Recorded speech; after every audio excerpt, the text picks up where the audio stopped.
वैदिक पंचांग के अनुसार 28 अक्टूबर को रमा एकादशी है। यह पर्व हर वर्ष कार्तिक माह के कृष्ण पक्ष की एकादशी तिथि को मनाया जाता है।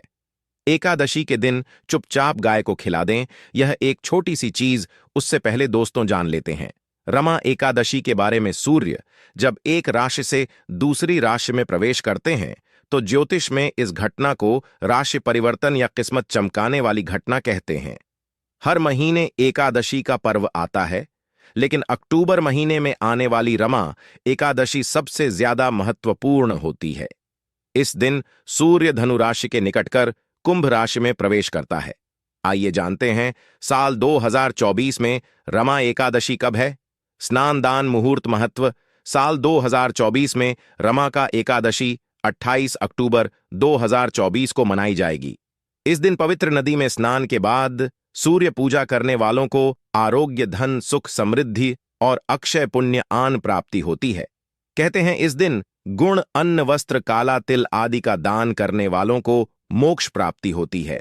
विजय एकादशी से धरती पर अच्छे दिनों शुरुआत मानी जाती है। सूर्य के उत्तरायण से देवताओं के दिन का आरंभ होता है। धार्मिक मान्यताओं के अनुसार एकादशी के दिन स्वर्ग का दरवाजा खुल जाता है, इसलिए इस दिन किया गया दान पुण्य अन्य दिनों में किए गए दान पुण्य से अधिक फलदायी होता है। वास्तव में 28 अक्टूबर एकादशी के दिन अगर आप यह उपाय कर लेते हो तो आप पर मां लक्ष्मी कृपा होगी और आप धनवान बन जाओ। आप धनवान ना बने तो मुझे बताना दोस्तों, बस जो उपाय आपको बताया जाए वह उपाय कर लेना। चलिए जानते हैं। एकादशी के दिन चुपचाप गाय को खिला दें। यह एक छोटी सी चीज, रोड़पति भी होंगे, करोड़पति मिलेंगे। सभी संकट और कष्टों से मुक्ति, मृत्युदंड, कार्तिक दोष तुरंत होगा खत्म। पूरे साल आपके भरे रहेंगे। अन्न धन के भंडार, यूं कहे कि आप 7 पुश्ते तक करेंगे। रुपयों पैसों पर राज दोस्तों, 7 पीढ़ियों तक बैंक बैलेंस बढ़ता चला जाएगा। सभी भी दुख, दर्द, संकट, कष्ट है वह दूर हो जाएंगे और सभी सुख आपके कदमों में आ जाएंगे। सभी सुख आपके कदम चूमेगी। यदि आप यह एक छोटी और खास चीज चुपचाप गाय को खिला देते हैं तो तत्काल गरीबी आपके जीवन से खत्म हो जाएगी। यूं कहे व्यक्ति रंग से राजा बन जाता है और 36 कोटि देवी देवताओं को धारण करने वाली गौ माता भी कृपा व्यक्ति पर आजीवन बरसती है। व्यक्ति के घर में कभी भी अन्न, धन, वस्त्र कम नहीं होती है। धन के भंडार व्यक्ति के घर में भरे रहते हैं। व्यक्ति के जीवन से तत्काल गरीबी खत्म हो जाती है। तो दोस्तों, कौन कौन से वे गाय से जुड़े खास और महत्वपूर्ण उपाय हैं जिन्हें यदि आप एकादशी के दिन कर लेते हैं तो दोस्तों, या न मानिए, आपके घर में अन्न धन के भंडार सदैव भरे रहेंगे। जो भी जीवन के दुख, दर्द, संकट, कष्ट है वह सभी दूर हो जाएंगे। इस वीडियो में हम आपको उसी एक खास और महत्वपूर्ण चीज के बारे में बताएंगे, क्योंकि आपको एकादशी के दिन गाय को जरूर खिलानी है। तो दोस्तों, अपने फायदे के लिए पूरा वीडियो देखना। यदि आज इस वीडियो को अपने बीच बीच में से देखा, काट काट कर देखा, तो नए मानिए जीवन में आपको कभी सफलता हासिल भी नहीं होगी, क्योंकि इस वीडियो में आपको कुछ ऐसे उपाय गाय से जुड़े बताने वाले हैं जिन्हें करने से आपके जीवन के जो भी दुख, दर्द, संकट है या कामयाबी होने में कोई बाधाएं आ रही, सभी से छुटकारा मिलने वाला है। यूं कहे कि आपके जीवन में अपार धन, सुख, संपत्ति प्राप्ति हो जाएगी। कभी भी धन से संबंधित परेशानी नहीं रहेगी। आर्थिक स्थिति आप प्रबल हो जाएगी। धन प्राप्ति के योग्य बन जाएंगे और जीवन में सदैव अनंत धन के भंडार आपके घर में रहेंगे। अनंत धन, वस्त्र, कभी कमी नहीं होगी आपके घर में। तो दोस्तों, आज का वीडियो पूरा देख कर जाना। यदि आप चाहते हैं आप और आपके परिवार पर सदैव गौ माता कृपा से, आपके पितरों कृपा से, देवी देवताओं कृपा से, तो दोस्तों वीडियो को पूरा देखकर जाना। बहुत ही फायदेमंद वीडियो है। पूरे 300 सालों के बाद ऐसे दुर्लभ संयोग है, तो पूरा वीडियो देखकर जाना। यदि आप लाभ हासिल करना चाहते हैं और 7 पीढ़ियों तक कभी कोई किसी तरह अटैक, कमी ना हो या फल चाहते हैं, तो वीडियो को पूरा देखकर जाना। बहुत ही लाभप्रद वीडियो है आपके लिए दोस्तों, वीडियो को आगे शुरू करें उससे पहले आपसे रिक्वेस्ट करते हैं कि इस वीडियो को लाइक कर चैनल को सब्सक्राइब कर देना और कमेंट बॉक्स में सच्चे दिल से जय गौ माता जरूर लिख देना, जिससे माता कृपा आपके और आपके परिवार के ऊपर सदैव बरसती रहे और ज्यादा से ज्यादा वीडियो को शेयर जरूर करना ताकि और लोग भी इस वीडियो के माध्यम से लाभ हासिल कर सके। इन उपायों को करने से अपने जीवन में सदैव धन सुख संपत्ति प्राप्ति कर सके। तो शेयर करना ना भूले इस वीडियो को, जिससे और लोगों का भी भला हो। आपको बता दें, इस दिन तीर्थ स्नान करना बहुत ही फलदायी समझा गया है।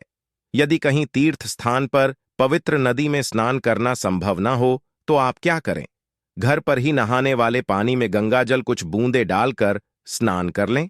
और साथ ही साथ यदि आप स्नान आदि से निवृत्त हो जाएं, सर्वप्रथम तो अपने घर के पूजा स्थान को साफ कर वहां पूजा पाठ करें। आप और पितरों के निमित्त तर्पण पिंडदान तो आपसे बने, अन्न धन वस्त्र दान जरूर करें। और इस एकादशी के दिन दान करने से सभी मनोकामनाएं पूर्ण हो जाती हैं। एकादशी के दिन विशेषकर पूर्वजों पूजन के लिए बहुत ही शुभ फलदायी समझा गया है। मकर संक्रांति के दिन पिंडदान करने से पूर्वजों आत्मा को शांति मिलती है और उनको मोक्ष मिलता है। और आपको बता दें, इस बार जो इस दिन कार्तिक पूजा के साथ साथ हनुमान जी मंगल देवता और भगवान शिव ना भी पूजा जरूर करनी चाहिए। आपको बता दें कि इस दिन यदि आप हनुमान जी और मंगल देवता भगवान शिव पूजा करते हैं तो मंगल का गृह जनित दोष भी दूर हो जाता है। व्यक्ति के जीवन में धन सुख संपत्ति प्राप्ति हो जाती है, समस्त मनोकामना व्यक्ति पूर्ण हो जाती है। और दोस्तों, साथ ही साथ अब बात करें आपको उस दिन, मतलब यह जो एकादशी के दिन है, इस दिन आपको एक उपाय तो जरूर करना है। गाय का उपाय बताने से पहले एक उपाय आपको बता दें, इस उपाय को जरूर दूर करें। क्या करें कि शाम के समय पीपल के पेड़ के नीचे आपको सरसों का चौमुखी दीपक, आटे का दीपक बनाना है। चौमुखी, उसमें आपको कलावे बाती लगाकर सरसों के तेल का दीपक जला देना है और बीच में 2 साबुत फूल वाले लौंग भी डाल दें। फिर देखिए कैसे चमत्कार आपके जीवन में होता है। शाम के समय जलाकर उसे छोड़े, मनोकामना मांगकर। दोस्तों, 11 दिनों के आप वह मनोकामना पूर्ण ना हो जाए तो हमें बता देना। बहुत ही प्रभावशाली उपाय बताया मैंने आपको, बहुत ही दुर्लभ से दुर्लभ है। इस बार नए वर्ष के उपाय को जरूर करें। यह उपाय जो है बहुत ही आपको लाभ देगा। और अब बात करें गाय से जुड़े कौन कौन से उपाय आपको इस दिन, मतलब गाय से जुड़े उपाय जिन्हें करने से व्यक्ति को 7 पीढ़ियों तक बैंक बैलेंस कमी नहीं होती, दुख दर्द संकट कष्ट दूर हो जाते हैं और सभी सुख व्यक्ति के कदमों में आ जाते हैं, कदम चूमती है सभी सुख और घर में धन के भंडार सदैव भरे रहते हैं, कोई कमी नहीं होती। किसी तरह कौन कौन से उपाय ध्यान से सुनना, जिस तरह बताएं उसी तरह इन उपायों को आपको करना है। तो चलिए शुरू करते हैं। कौन कौन से गाय से जुड़े उपाय हैं? प्रभावशाली चमत्कारिक उपाय है जो कि आप किस्मत को चमका देंगे। एकादशी से आपको लाभ शुरू करते हैं। दोस्तों, सनातन परंपरा में गाय गंगा और गायत्री का बहुत ज्यादा धार्मिक महत्व है। मान्यता है कि गौ माता के शरीर पर 3 कोटि देवी देवताओं का वास होता है। गौ माता पूजा करने वाले जातक पर इन सभी देवी देवताओं कृपा बरसती है। गौ सेवा से न सिर्फ इस जन्म के बल्कि पूर्व के भी दोष दूर हो जाते हैं। गाय से हासिल पंचगव्य का उपयोग जरूर शामिल करें, क्योंकि पंचगव्य के बिना कोई भी पूजा पाठ और हवन सफल नहीं होता। या दोस्तों, गौ कृपा पाने के लिए प्रतिदिन, सप्ताह अथवा महीने में परिवार समेत एक बार गौशाला जाने का नियम जरूर बनाएं और वहां गायों को हरा चारा जरूर खिलाएं। इससे आपको शुभ फलों प्राप्ति होगी और साथ ही साथ गौ सेवा और गौ पूजा से 9 ग्रह शांत हो जाते हैं और इनसे जुड़े दोषों का निदान हो जाता है। गर्मियों में गौ माता को पानी पिलाएं और सर्दी में गौ माता को गुड़ जरूर खिलाएं। ध्यान रखें कि गर्मियों में गाय को गुजिया। अनेक देवी देवता को अपने ने शरीर पर धारण करने वाली गौ माता से जुड़े कई शुभ और अशुभ संकेत भी होते हैं। मसलन, गाय का दूध दहते समय यदि गाय ठोकर मार दें और सारा दूध बिखर जाए तो अब शगुन होता है। यदि कोई यात्रा पर निकल रहा हो और गाय अपने बछड़े को दूध पिलाती सामने आ जाए तो निश्चित रूप से जिस यात्रा के लिए आप निकले हैं वह यात्रा आप जरूर ही सफल होगी और वह जिसके लिए आप निकले हैं वह जरूर ही पूर्ण होगा। यात्रा पर जाते समय बाईं ओर गाय आवाज आना और रात्रि में गाय हंकार करना भी शुभ होता है। दोस्तों, साथ ही साथ गाय के साथ आप भूलकर भी दुराचार ना करें, अन्यथा मिलता है घोर पाप और जीवन भर परेशानियां बनी रहती हैं। जी हां दोस्तों, गाय को राष्ट्रीय पशु बनाए जाने और इन्हें मौलिक अधिकार दिए जाने बात हो रही है तो सवाल उठता है, गाय संस्कृति का अहम हिस्सा है, तब भी गाय के साथ लोग खराब व्यवहार कैसे कर लेते। गाय दर दर भटकती रहती है, भरपेट इन्हें चारा तक लोग नहीं देते। गाय जब तक दूध देती रहती है तो उन सेवा होती है, और जैसे ही दूध देना बंद कर देती है तो लोग इन्हें उन किस्मत पर छोड़ देते हैं, सड़कों पर और गलियों में भटकने के लिए। ऐसे में गोवंश जीवों को कोई डंडे मारता है तो कोई पानी डाल देता है, कभी वाहनों चपेट में आ जाती है तो कभी बीमार होकर बेचारी यह गाय दम तोड़ देती है। ऐसे में जरूरत है इन बातों को जानने, गाय को लेकर शास्त्रों में क्या कहा गया है, गाय के साथ आपको कैसा व्यवहार करना चाहिए। दोस्तों, गाय को कभी भी मारना पीटना नहीं चाहिए। शास्त्रों में गाय को माता का दर्जा दिया गया है। गाय को मारने वाला माता को मारने पीटने वाले के समान पाप का भागीदार समझा जाता है। नरक लोक में वर्षों तक कष्ट भोगना पड़ता है, अगले जन्म पशु योनि में मिलता है। कथा है कि गौतम मुनि ने गलती से गाय को डंडा मार दिया था, जिससे गाय मृत्यु हो गई थी, और इस पाप से मुक्ति के लिए इन्हें वर्षों तक तपस्या करनी पड़ी।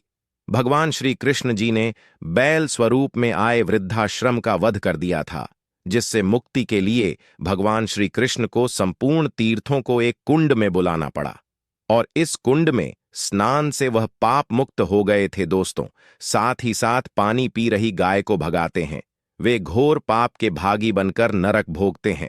ऐसा पुराणों में बताया गया है, जबकि जो लोग गाय के लिए प्याऊ और चार बनवाते वह महाभाग्यवान होते हैं। ऐसे लोग घोर पाप से मुक्त होकर स्वर्ग पा जाते हैं और बड़े ही धनवान कुल में जन्म लेकर सुख भोगते हैं।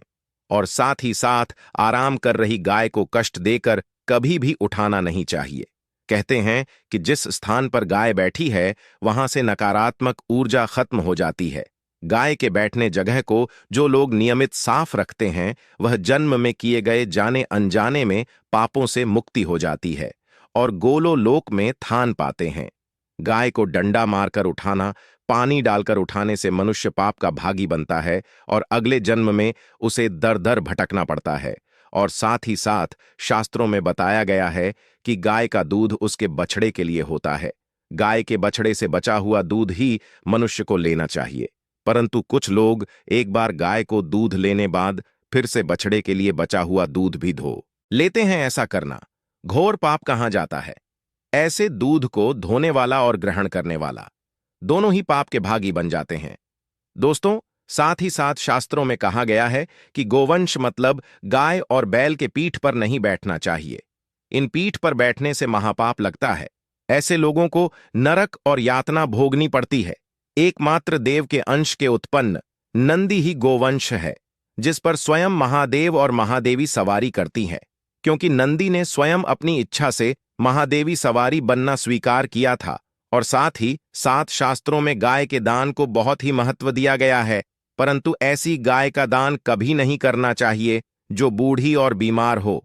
कठोपनिषद में नचिकेता कथा भी इस संदर्भ में है कि जिस नचिकेता ने पिता द्वारा बूढ़ी गाय को दान करने पर आपत्ति जताई थी, दूध देने वाली और बछड़े सहित जो लोग का दान करते हैं वह महान पुण्य को हासिल करके स्वर्ग में स्थान पाते हैं। दोस्तों, साथ ही साथ सूर्य चंद्र मंगल शुक्र युक्ति राहु से हो तो कार्तिक दोष होता है। यह भी मान्यता है कि सूर्य का संबंध पिता से एवं मंगल का संबंध होने के कारण सूर्य यदि शनि राहु या केतु के साथ स्थित हो या दृष्टि संबंधी हो तथा मंगल युति राहु या केतु से हो तो कार्तिक दोष होता है। इस दोष से जीवन संघर्ष मम बन जाता है। कार्तिक दोष हो तो गाय को प्रतिदिन या किसी भी एकादशी को या किसी पूर्णिमा के दिन, अमावस्या या किसी भी खास दिन पर रोटी गुड़ चारा खिलाने से कार्तिक दोष खत्म जाता है। साथ ही साथ गाय पीठ पर जो कूबड़ बना होता है वह बृहस्पति गुरु है। अतः जन्म पत्री में यदि बृहस्पति अपनी नीच राशि मकर में हो या अशुभ शिवलिंग में जा रहे हों और सामने से गौ माता आती हुई दिखाई दे तो गौ माता को अपनी दाहिनी ओर से जाने देना चाहिए। आप यात्रा जरूर ही सफल होगी। और जिस घर में गाय होती है उसमें वास्तु दोष स्वतः ही खत्म हो जाता है। और साथ ही साथ आपको बता दें कि गाय को आप भी रोटी बनाएं। प्रतिदिन ताज़ी रोटी ही बनाएं।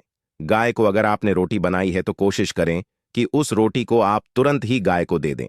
अगर आप उस रोटी को रख दें और उस रोटी को अगले दिन देंगे तो वह रोटी बांसी मानी जाएगी। गाय को कभी भी बांसी रोटी ना दें। इससे घर में नकारात्मक ऊर्जा वास करती है और जो भी काम आपके बनने वाले होंगे वह काम भी आपके बिल्कुल भी नहीं बनेंगे। इससे आपके घर में हमेशा दर्द देवता का वास रहेगा और आप जिस भी काम को करेंगे उस काम में आपको हमेशा असफलता ही हाथ लगेगी। इसीलिए कोशिश करें, गाय को रोजाना ताज़ी रोटी बनाकर खिलाएं और रोटी को बिल्कुल ना रखें। बांसी रोटी गाय को ना दें और साथ ही साथ सड़ी गली चीजें गाय को नहीं खिलानी चाहिए। घर में कोई फल है, कोई सब्जी है, सड़ जाए तो लोग क्या करते हैं, गाय को देते हैं। ऐसा नहीं करना चाहिए। ऐसा करने से यदि आप गाय को खिलाते हैं तो आप पाप के भागी बन जाते हैं। आप बिल्कुल सड़ी गली चीजें गाय को ना खिलाएं और साथ ही साथ एकादशी पर आटे 11 लोहियां बनाकर उनके ऊपर हल्दी लगाएं। इसके बाद गाय को खिलाएं। हर एक लोही को खिलाते समय गाय के सिंघवाल आपके जीवन में खुशियां ही खुशियां होंगी। और एक बार एकादशी पर आप 7 बार गाय परिक्रमा भी कर लें तो आपके समस्त काम होंगे। और एकादशी पर साथ ही साथ आप गाय को जब भी रोटी दे, रोटी पर या तो आप थोड़ी हल्दी लगा लें या थोड़ा गुड़ रख लें। अगर गुड़ ना हो तो आप थोड़ा घी रख सकते हैं। दोस्तों, गाय को कभी भी सूखी रोटी ना खिलाएं। सूखी का मतलब गाय को रोटी खिलाएं, उस पर कुछ ना कुछ रखकर खिलाएं। हल्दी रख ले, गुड़ रख ले, मिश्री, घी या जो भी रख ले, मतलब खाली नहीं खिलानी है।